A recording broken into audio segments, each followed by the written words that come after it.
and life is about team building.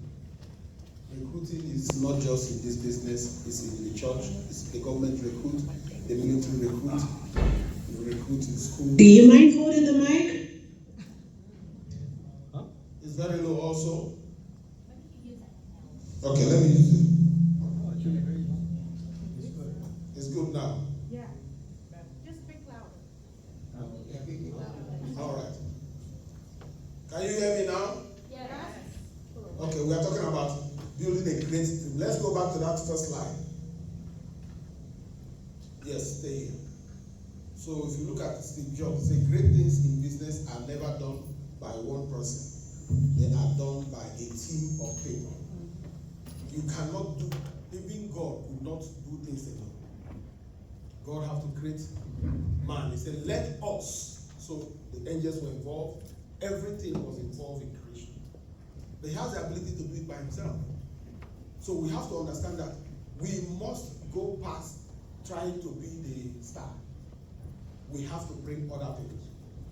That's the only way you can be able to maximize the potential, because a great leader is not the one that knows the best everything. It's the one that knows the people that have great knowledge and put them around him. I was talking to one man of God sometime in South Carolina, and I asked him, how do you become this great? He said, I just know how to bring great people around me. He said, all the people that I work with, I'm the dumbest. But I see potential in people and I bring them, so I can be able to harness what they have. And that's why we have been doing what we are doing. So, next slide. So, building has to, you have to also think about legacy. When God created man, he was thinking about legacy. That's why he has to make somebody that looks like him to be in charge of everything he has created. So we must understand legacy, and that's why in building, you as a leader should always find the frontliners. That's what we do in business. Before you start a business, after the blueprint, you have gone to your mentors, you have done all the training, you hire managers. We don't start to hire employees. So why is it that when you start a business, then you want to build a lifestyle business? Business is built by performance. So that if you want to build a great team, you must start to recruit people that will become frontliners, MDs. You make them MDs fast once you see that potential, so that you have a layer above you. But if you build the whole business by yourself, when it gets to a place and you try to put people in between, it will be hard. The presentation is from. I'm not controlling it, it's from them.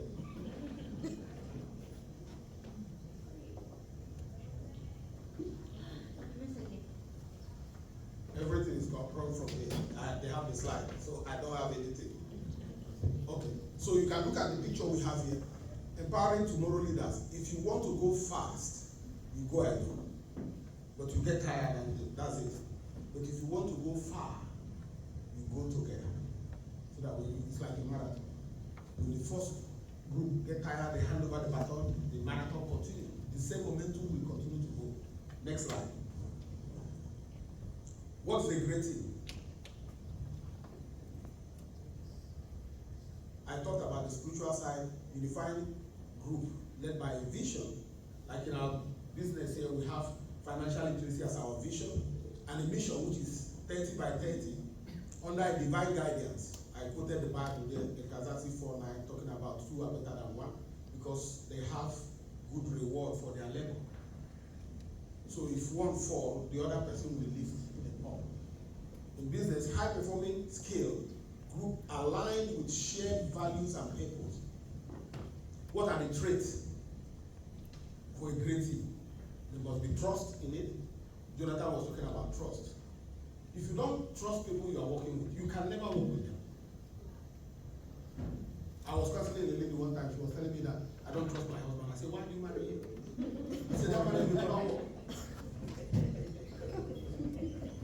You have to trust somebody you are in business or anything with. That will now allow you to be open for criticism, to receive all kinds of things and move forward. Then there must be communication. We have talked about communication is one of the highest level in life. When you know how to communicate better, you will make the most. must have a shared vision. The leader will say, this is where we are going this month. Everybody will chip in whatever they can, and you get to the goal. Say we are going to do 60,000 points, 100,000 points. Then everybody is running at the same time. Like what happened here today, we're talking about people that made promises that they are going to do 315, and they didn't make it. Some of them shaved their head. That's accountability. It's not that they have to do it, but it's just to hold themselves accountable. I saw Mr. Francis on Wednesday. He was all bad. I said, what happened? He said, I did not make it. So he shaved his head, his beard, everything. Yeah, Francis is all bad. Like you see, just clear. Wow. He just wanted to say, I want to pay next month. I said, that's good. So you must have that. And the purpose should be the goal. Where's all this coming from? I'm not touching it. No, it's a live mic. I have to take it out. Okay. Next slide. Why you need a great team? We're talking about synergy. Everybody has what they are bringing onto the table. Some people are slow, some people are very active, but when you add all together, you get a powerful team. The ability to scale and serve more effectively. If you do something by yourself, how many thousand points can you do by yourself? You might do, what, 1 million points? But if you work as a team, you can do 10 million. So that's what we are talking about. You serve more, and it is also effectively. You reach and influence high net worth clients. Some people by themselves cannot talk to people that earn more than them. They will be scared.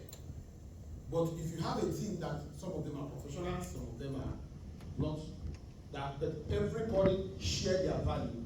If you have a high net worth, you know the people to tell to go into such presentations because they can deliver. You have, I told us last year December when I did the presentation, you deal with only quality people. Quality does not mean that they have to have money, but people that stick to their word, people that are disciplined, that are diligent, people that have great norms and beliefs, people that are focused. They are quality. When you deal with quality people, you always have a great team. Only quality people. And you must have a legacy impact also.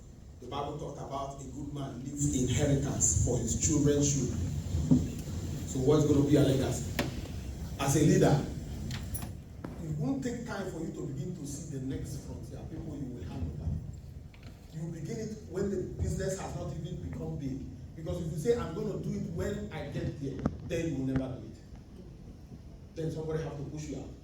But if you know that I have to transfer this to some people, you begin to build them, groom them, teach them, do everything to get them ready. Next slide. Define your dream clearly. You must define where you want to go in life. Very, very clear. From the onset, even when you are doing the blueprint for the business, you should have a target. Even though it can change over time as your needs begin to evolve, you can tweak it. But if you don't have a defined goal, you will not get there. And number one is you must know your why. Your why is what drives everything that you do in life. And the why also changes over time. But you must have a why to begin. Clarify the mission. In WSB is 30 by 30, 30 million by 2030. So that is the mission. And everybody has to work towards that. I like the way Franklin said it this morning, that by 2030, it's not going to end, we'll continue, but that is the mark. If we are targeting by 2030, we have to get 30 million people. We have to do everything to get to that goal. Be bold in vision. In our vision of WSB is financial literacy. We go everywhere trying to educate people that don't even need what we are giving them. People that don't want what we are giving them. But we educate them. Over time, Jonathan was talking today this morning about the clients he started following up. After 5 years, she was ready. But 5 years ago, if she has done that policy, probably she might not do anything, or she would have done something small. But that education continued to keep her in alignment. Don't build the business. Build the people. They will build the business. The business is the people. Every business. Next slide. Attract true excellence. How can you attract quality people. We're talking about quality. You have to be a quality person. For you to get anything in life, you must become what you want to be. First, before you become that. You have to be quality. You have to be somebody that is dependable, somebody that is trustworthy. Those characters will build you up because you begin to attract what you are. And what you look at in life is what you will look like in life. If you are always looking at negative things and evil, every of those things will happen to you. So if you start to begin to model yourself by looking at positivity, begin to look at encouragement, begin to look at the what's it called? The optics, and always see something good in something, you will always have good come to you. So it starts with you. To attract excellence, you must be excellent. Become the person that people will always say yes to. Do you know that you can become somebody that somebody cannot tell you no? I met a man in Nigeria one time, and he was bragging. But I later looked at it. He said, I can call 100 people and demand them to give me 1 million naira. And all of them will bring it. And the one that doesn't have it must give me a reason why they cannot give it to me. That was a very bold statement. But when I looked at it, I discovered he has empowered a lot of people. So he can make that demand, knowing that they will not say no. And if you have to say no to him, you must give reasons. Because you are owing him. Everybody he has blessed, helped, one way or the other. They are debt. Don't try to get from people. Give more than you get. Because your sin will always come back to you. That's the only way to become someone that people cannot say no to. Anytime you call for something, 3 a.m. they pick up your call. Because when they call you, you pick up their calls. People are drawn to excellence and momentum. That's why when you get a momentum, I'll give you an analogy. A train that is moving at 12 miles per hour can be stopped by just a little stone that is as small as this, that gets into the rail. The train will be there, and engineers will be running around looking at the engine. They can't figure out why is this thing not moving. But if a train is moving at 70 to 80 or 100 miles per hour, even if you put a seat in front of it, it will crush it. Because it's all metal. It's a big chunk of metal. If a train that goes at 100 miles enter this building, there will be no building here. That's what momentum does for you. When you are having that momentum, you are being propelled. There is a force that is carrying you. You become unstoppable. And you just keep moving. That's why if you find momentum, just keep it rolling. Keep something that will keep that momentum going. Because that's what people are attracted to. Your consistency and character attract like minds, become your best self. So that's why I say, for you to attract that people that will become excellent, you have to be the person. You first develop yourself to the level that people look at you and say, wow, I like this man. I want to be like him. And that's how you begin to attract them. And they stay with you. You are not judgmental. Any leader that is complaining and judgmental will not go far. The leader takes most of the abuse in life. Any leader. People abuse you, trash you, and sometimes they do that to see your temperament, to see how you will react. But after a time you don't react, some of those people begin to change. And if you have time to talk to them, say, why did you do this when you came new? They say, well, I want to know whether you will react to me. If you have said this to me, I would have left. So as a leader, you have to know how to have a very strong shock absorber.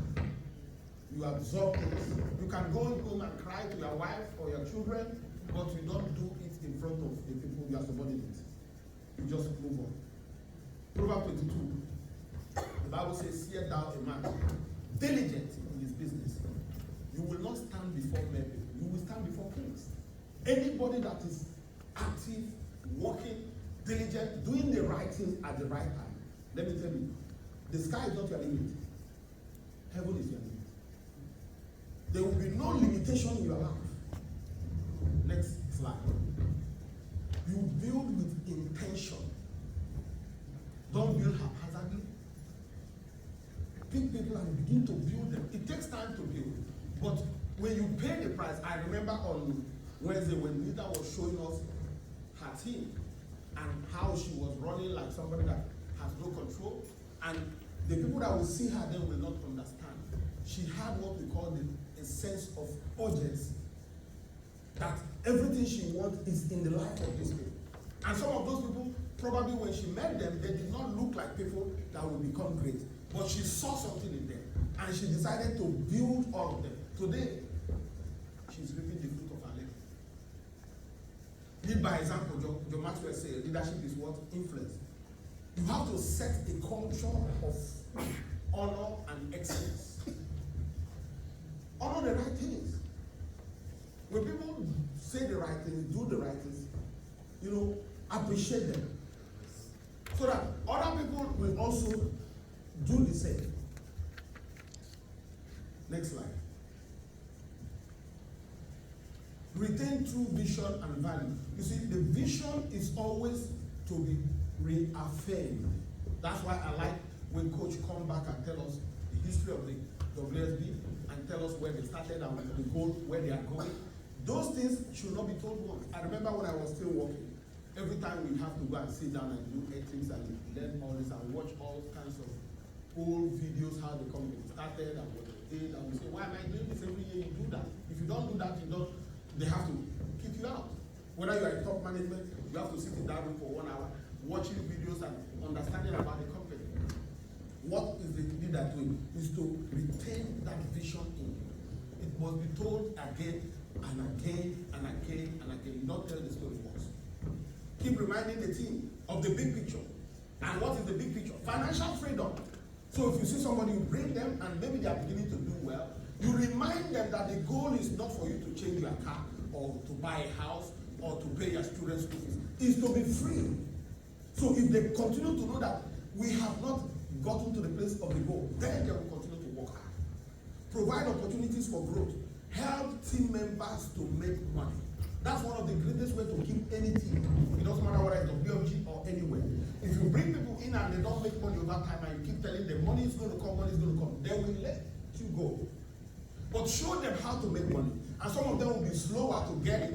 Help them book an appointment. Take them to a place and help them make money. Once they see that, you retain them. Celebrate wins, correct with grace.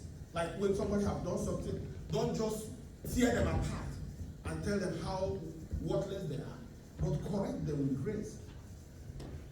And let there be promotions. If your team promotes constantly, everybody want to be part of that team.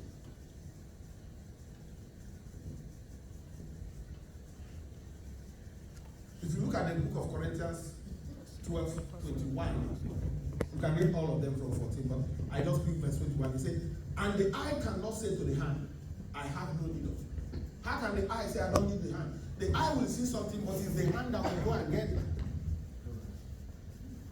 So we need each other. Big fish will get big fish. Small fish will bring small fish. It doesn't matter which size of fish you are. We need you. And if you make people feel important that they are needed, they will be with you. Not that I want you, but I don't need you. No, the people will say, okay, you don't need me. Let me go. Next slide. Train only quality people. You must have quality people and you train them. The trait of only quality people in a team is the team is result oriented. You want to make sure that they know that we must have a result. We must have a result. We must have a result.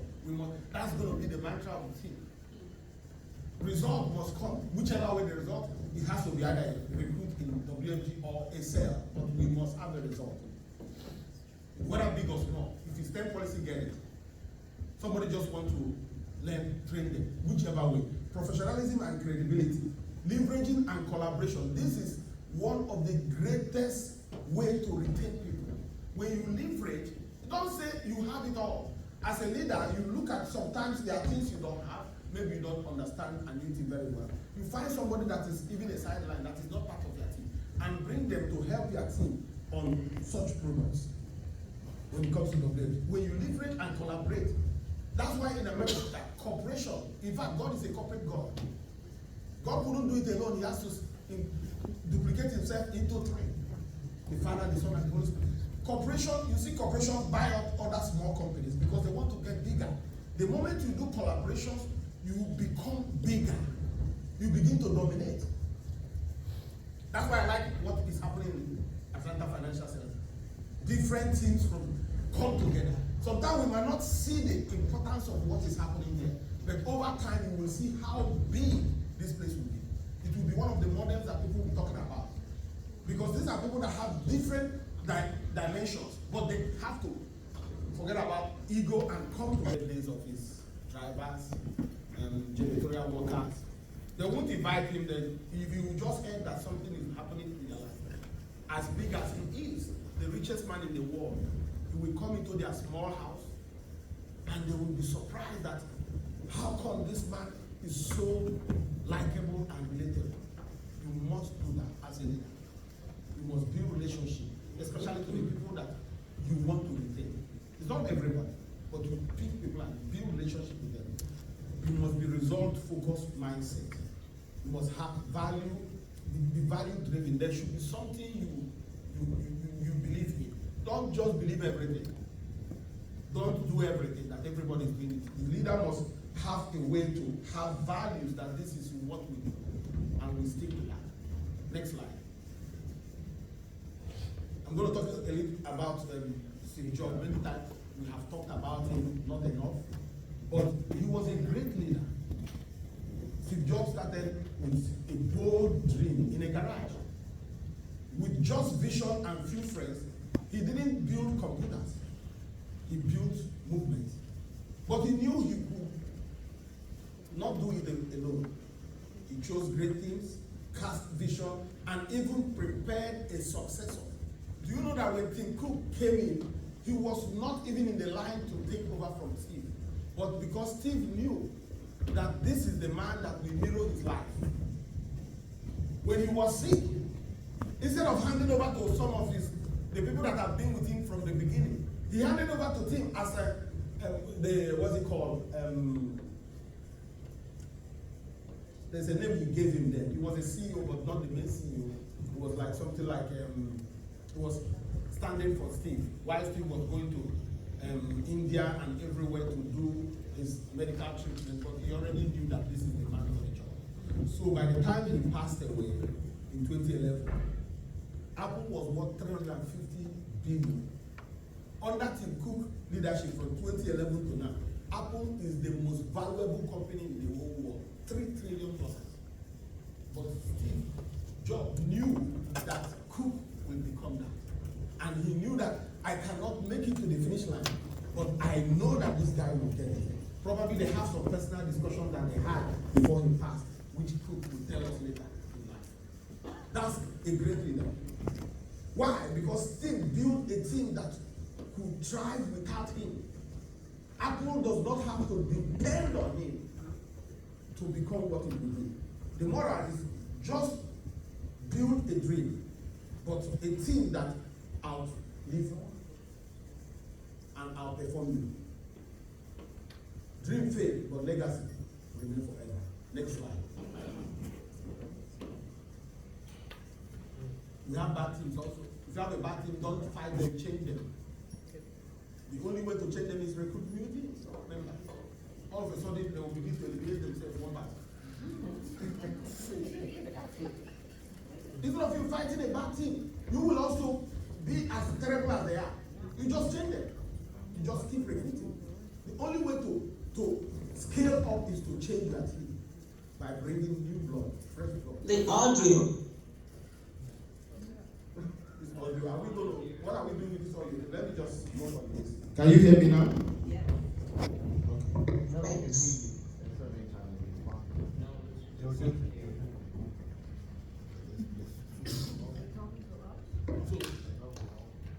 Teamwork, we have heard it in this business a lot. Teamwork makes the dream work.